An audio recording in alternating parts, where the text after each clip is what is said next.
So some people ask, well, what's the total cost of ownership of battery electric trucks? The accurate and really easy answer is we don't know yet. The upfront costs, the upfront infrastructure cost, the resale value, the maintenance and repair, a lot of those are very unknown at this point. So trucking fleets are paying attention to the cost of ownership, but they know it's going to change over time. They're making a prediction about total cost of ownership in order to start this journey. We've got a pretty robust set of selection criteria, which anchors itself in what is the range, what is the geography, what is the size and asset class of the vehicle, what is the availability, and what is the charging solution. And when we compound all of those different elements, we're then able to cherry pick, if you will, the best set of solutions between charging, vehicle, and duty cycles to deliver our preferred electric vehicle strategy. Everybody wants to talk about TCO. Well, in the truck industry, every time we pulled out TCO is when we were trying to sell something that didn't work very well. So we were trying to show a way to make it make sense. I think we should quit using TCO because what TCO calculators miss is the uptime of an electric truck like ours. All those weeks and weeks of downtime waiting for parts and trying to figure out the check engine light, nobody puts that in their TCO calculator. One thing that we hear is always just the price. It's the cost of the vehicles, the cost of the power. How can we drive those things down for everyone in the system, and especially for smaller fleet owner operators. And so I think, when fleets like Schneider and these bigger companies can be the first movers, they can help drive down prices for the entire industry and make it easier for that mom and pop shop to also make that conversion. First movers need help to get over some of these initial barriers around cost, power, permitting. States like California have started to enact regulation.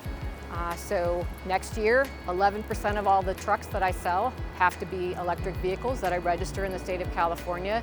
Now, thankfully, California has, did the yin and yang. So they have the ACT rule that says I have to sell. They have the ACF rule that says fleets must purchase.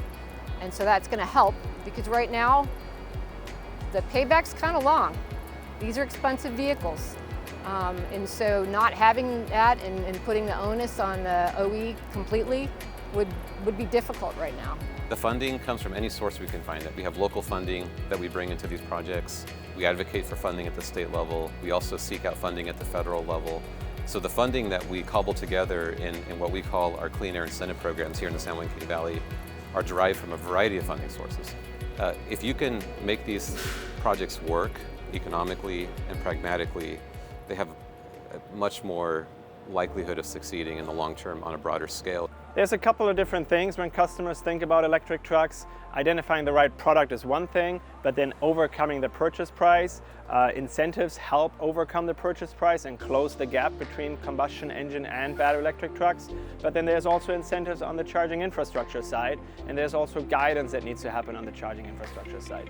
Incentives are always important. The general public and the industry is a little bit hesitant to get into something new, and by giving the industry some incentive, that is the time that you would be able to get the newcomers try something new and have a little bit more comfort and reduce their risk.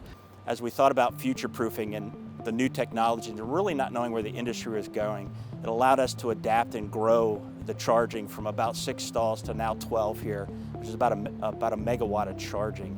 We also put our battery in, which for the first of its kind for us, wasn't really sure where that would get us, but we're now realizing about a 40% savings with heavy charging utilization, which is really key, I think, to the larger growth of our network. It's a giant shift that we're making in our industry.